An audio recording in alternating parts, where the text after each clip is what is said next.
The 312 HP 2025 BMW M235 Gran Coupe refuses to be ignored.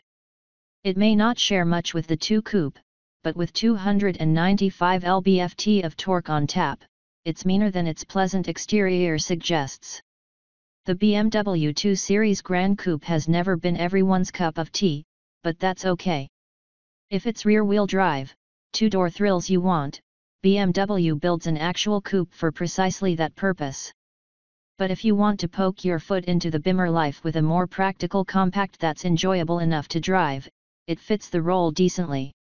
After 4 years, it's finally getting a replacement, and now we've got our first look at the second generation. The 2025 2 Gran Coupe will roll off BMW's Leipzig assembly lines before the year is out, and begin reaching US dealers in March. Sales will kick off with the 228 xDrive Gran Coupe and M235 xDrive Gran Coupe. The former will start at $42,775 including destination, while the latter will start at $50,675. The front-wheel drive 228 Gran Coupe will arrive later in 2025, with a base price of $40,775. Compared to the current model year, the whole range is just over $2,000 more expensive, on average. The compact's new exterior isn't a massive departure from its predecessors, though I'd argue it's a step in the right direction. Many BMW fans haven't taken to the smoother, rounder, friendlier design of the brand's entry-level models, but I happen to think the new 2 looks nice, mostly because it reminds me of a late-model Ford Focus. The kidneys appear prominent without dominating the front end, the teardrop headlights are elegant, and the tails have been made more conventional-looking, after the existing sedan's odd rear-end structure. I'd still prefer a hatch, as Europeans get, but this works decently as a 3-box design. The Gran Coupe measures 0.7 of an inch longer and an inch taller than the outgoing model, but the wheelbase and width are the same. The sedan's tacked on some mass in this new generation, 117 pounds, to be precise, with the all-wheel drive variant tipping the scales at 3,578 pounds.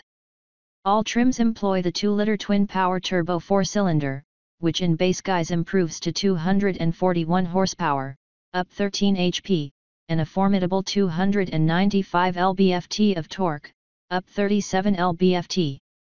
Step up to the M235, and you get 312 HP, up 11 HP, while torque remains unchanged. That's good for 0 to 60 miles per hour in just 4.7 seconds, not bad for a little Bimmer. Both are mated to the latest generation 7-speed Steptronic dual-clutch transmission. The M235 also receives M adaptive suspension, for a supple or hard-charging ride when you want either. In fact, BMW is making a big deal out of optimizations to the 2 Gran Coupe's chassis, touting new shock absorber tech that reduces roll during spirited driving, plus preloaded anti-roll bar mounts and a very rigid rear axle to sharpen dynamics, among a suite of enhancements. Customers can add M compound brakes, which comprise 4-piston, fixed calipers with 15.2-inch drilled rotors up front, and single-piston, floating calipers with 13-inch discs out back. Inside, the new 2 Gran Coupe looks relatively sparse, as many modern cabins do, but also unique. The tricolor M-themed stitched stripes across the dash work better than I would have guessed, and the HVAC vents showcase one of the most inventive uses of BMW's kidney motif I've seen yet. And BMW's done a lot with those shapes over the years. A pair of roughly 10-inch displays form the instrument cluster and infotainment interfaces across a curved panel, and BMW points out that a 12-speaker Harman/Kardon premium sound system now comes standard with every 2 Gran Coupe.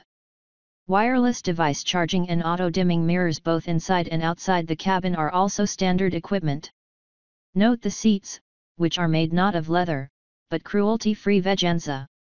I could have sworn veganza was a psoriasis drug, but nope, turns out it's upholstery. Whatever it is, it looks good. Appearances aside, so far BMW has only provided images of the M235's interior, and as everyone knows, the true mark of a well-designed cabin is how good the base model looks, sans bells and whistles. We'll just have to wait and see about that. While the 2 Gran Coupe is often overshadowed by its sibling in name only, I'd reckon that the second gen deserves more than passive acknowledgement.